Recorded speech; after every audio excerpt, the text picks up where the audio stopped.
Welcome to Mr. Pronunciation Guide, where we master the art of pronouncing some of the world's most commonly mispronounced words. From tricky terms to curious names, we have you covered. Today let us dive in and learn how to say fleißig, means hardworking, diligent, or industrious in German. It describes someone who works hard or studies regularly.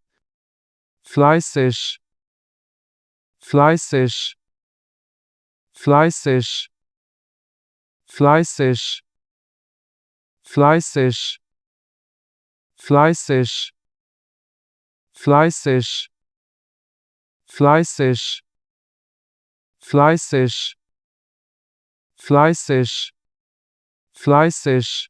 Check out more videos on pronouncing tricky words and names with confidence.